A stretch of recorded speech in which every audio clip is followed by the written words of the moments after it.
Ang programang ito ay rated SPG, striktong patnubay at gabay ng magulang ang kailangan. Maaaring may masiselang tema, lengguwahe, karahasan, sexual, horror o droga. Narito na nga ating mga karagdagan na aabangan mamaya sa abot kamay na pangarap. Dahil sa mangyayari ay ito na nga ba ang muling pagbabalik ng mga alaala o memorya dito ni Doc RJ.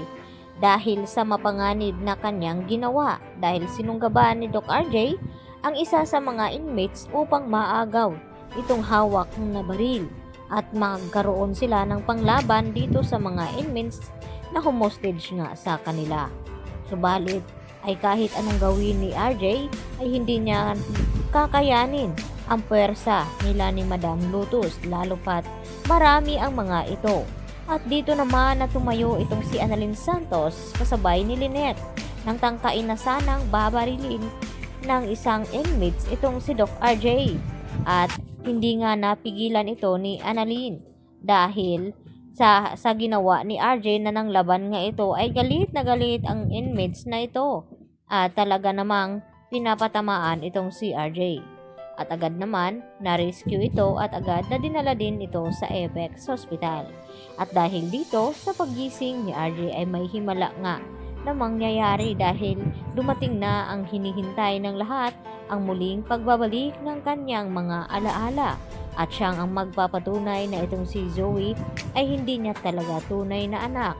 At ito rin ang dahilan na kung bakit nalagay sa alanganin noon ang buhay ni Don Pepe dahil sa sekretong ito na nagawa ngang pagtakpan muli ni Moira at Zoe upang hindi nila malaman.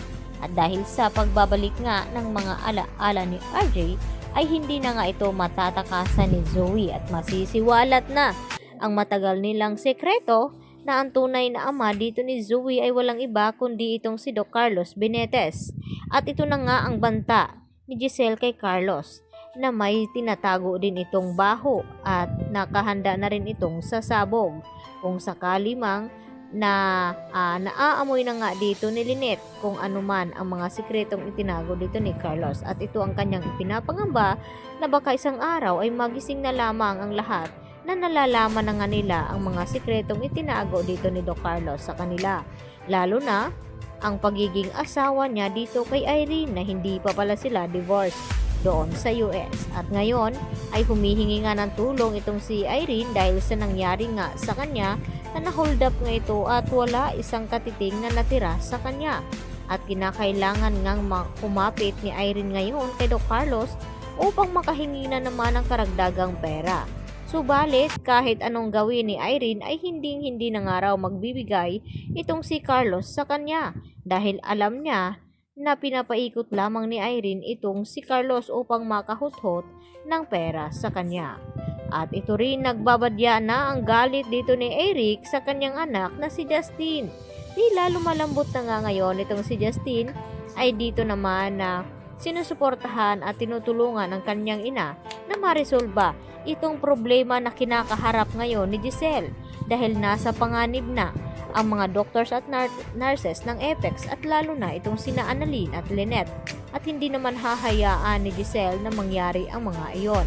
Kaya nagpasya itong si Justin na siya na lamang daw ang tutulong at gagawa ng paraan upang palayain nga itong mga hostages. Subalit ay ilan sa kanila ang pinapalaya at ang mga kamag-anak nga dito ni Giselle ay naiwan sa loob dahil may gusto pang mangyari itong si Madam Lotus na pwedeng gamitin panglaban dito kay Giselle upang makita nga ni Madam Lotus ang kanyang anak na si Carla.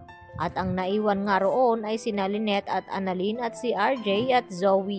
At ang iba ay talaga namang pinakawalan na at pinapalabas. At dahil dito, nag-aalala naman ng husto itong si Doc Ray Meneses lalo na ang mga kaibigan dito ni Annalyn baka mapahamak ang dalaga. Ngunit, dito naman malalagay sa alanganin itong si Doc RJ dahil sa kanyang pangingialam. Kaya yan ang ating pagkatutukan mamaya.